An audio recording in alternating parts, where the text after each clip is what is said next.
I don't know. I honestly don't know, right? The Jawhead, it was a surprise. Was it a welcome one? Yeah, we definitely welcomed the Jawhead surprise from JPL. But it's going to get them the game. I was thinking, all right, with the Alpha, Juicin, and Moscow, maybe they need a bit of damage. So that kind of covers the grounds of the more damage that they need. Twisted Minds, though, they have a whole lot of ways to stop the Jawhead from doing what the Jawhead likes to do.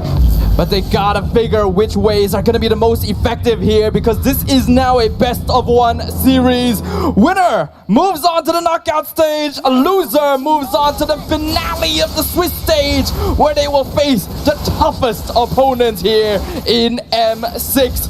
It's gonna be Twisted Minds versus NIP Flash. Welcome to the land of Dawn, ladies and gentlemen.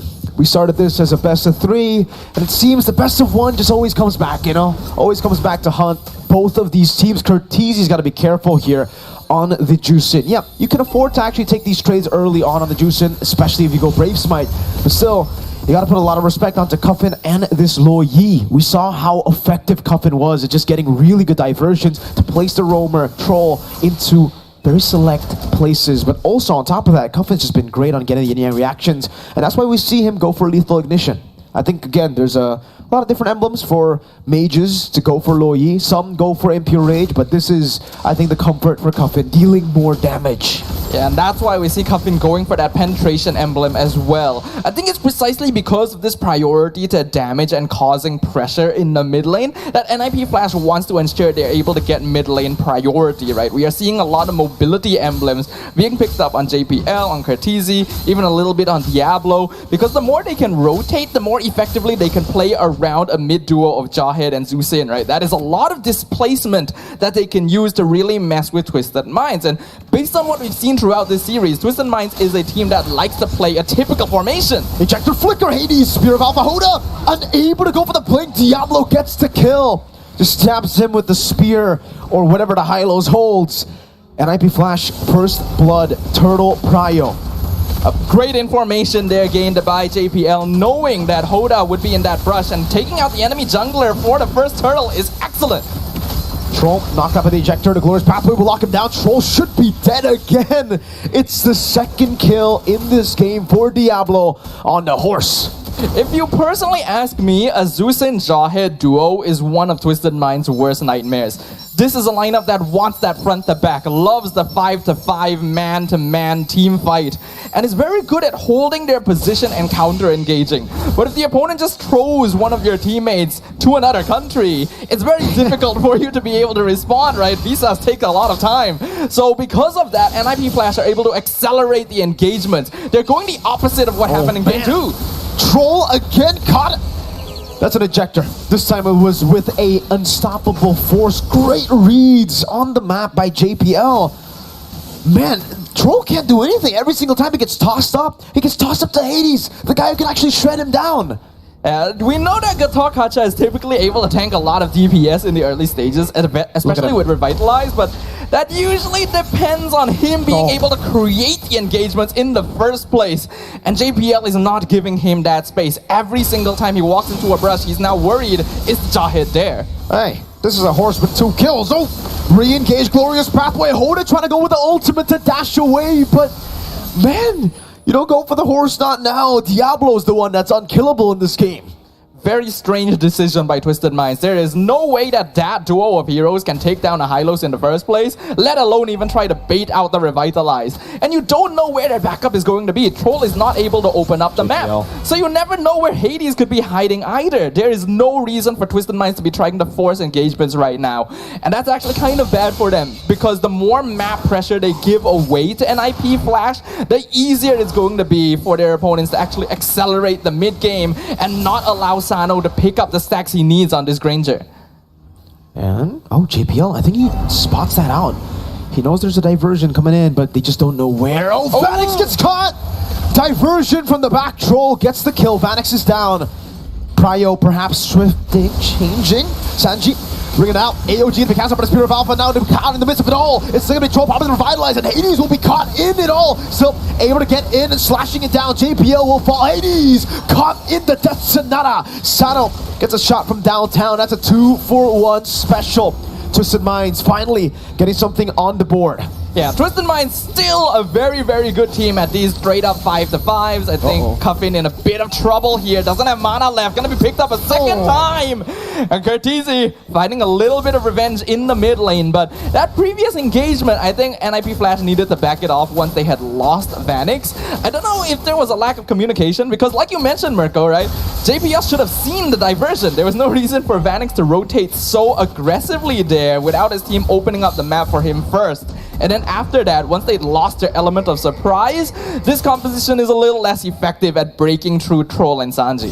Yeah, I wonder if that was actually, if JPL actually saw that, right? Because it might actually have been literally in the edge of the vision pocket. Maybe it was still out of vision. Because yeah, it was definitely weird the Vanix, if they knew, the Vanix walked up like that. But let's leave it at that. I think NIP Flash might not have gotten that information. Maybe JPL was just not close enough. Sano though, very aggressive atomization, Sky Piercer.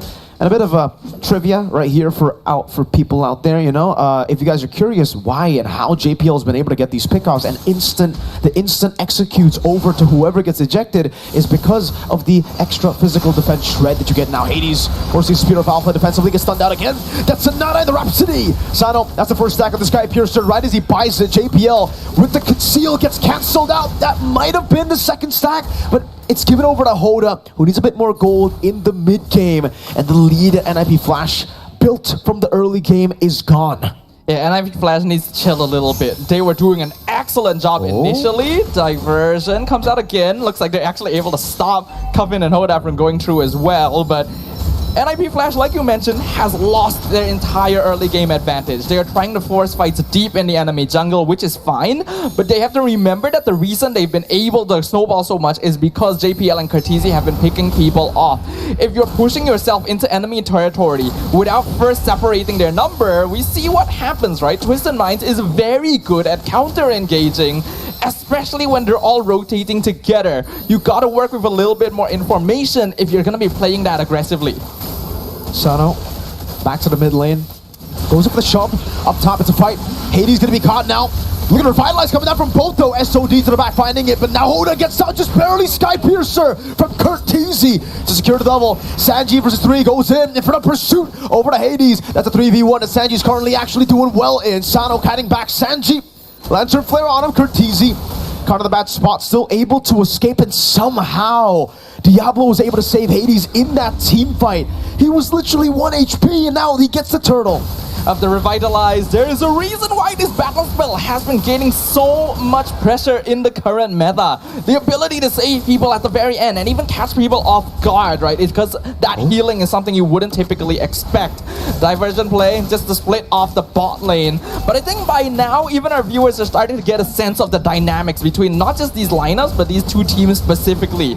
Twisted Mind wins the team fight if they're able to slow it down and play front to back with their full team around, while NIP Flash is going to win the fights if they're able to out-tempo their opponents and pick off 1 or 2 members before the full fight even begins. And in that previous situation, we saw Troll and Sanji maybe overcommit a little bit onto Hades. They would have gotten the kill if not for the Revitalize, so I don't blame them too much, but they do have to respect their opponent somewhat, right? Now that we are at this stage of the game, I honestly feel like the net worth lead NIP Flash has actually doesn't contribute all that much. It's actually still pretty even because we know how Granger can be once he actually has those stacks built up. I agree, and that's exactly what Twisted Minds are doing right now. They're just giving all the waves over to Sano, making sure he gets enough room and enough resources to scale up to be that late game threat. And we get to see the items here. 6.9k ahead of Vanix despite being 1,000 gold behind NIP Flash. He already has a Sky Piercer. He actually opted to go for the Hunter Strike and the Malefic Roar. So this is why you don't see a lot of the crazy burst that you see from the poke that we usually see from other Grangers. He's still building up to it. Now he's building up all the penetration. So once he does get, you know, maybe a BOD, some of the big chunky damage items, he'll start to hurt real bad. And you can already see he's on the way to it. That's a Legion Sword built up for both Suyo and Sano. Double BOD timing is going to be a huge window for Twisted Minds because that is when you're going to start seeing heroes like the Jawhead and the Alpha fall off just slightly in terms of damage and pressure. The diversion for the flank, they will be scouted out here. Conceal. Hoda needs to time it perfectly, doesn't get the timing. Hoda JCC, Spear of Alpha. That was perfectly done. Ejector to the stun of the Law and Order and the Spear of Alpha. Oh, that was beautiful. Yeah, a little bit of miscommunication there from Twisted Minds where we saw two members walk out and the rest wait for something to happen. But I think they made the right choice of just abandoning Hoda on the spot because I don't think that's a fight they're winning anymore. Ejector again, Sanji to Khan, force a flicker out, Troll gonna be caught in the midst of it all as he pops to revitalize. SOD connecting the back, Vanix going in, Coffin will fall! Vanix with a flicker! And he gets a double! Only Hoda left standing. That could have been a wipeout, but he respawns just in time. NIP Flash get everything they wanted. Flashes of timing, windows of opportunity, flashes of brilliance. Scattered team fights are the Singaporean representatives' specialty, and Twisted Minds giving it over to them. A beautiful Spear of Destruction by Vanix to catch out the back line. Once the front had already been melted, there was no reason for Twisted Minds to be that far up when they had already lost Hoda earlier. A mistake in rotation, snowballing into a massive gap as NIP Flash have now built up a 5k net worth lead, and with the First Lord eager to open up the base of Twisted Minds.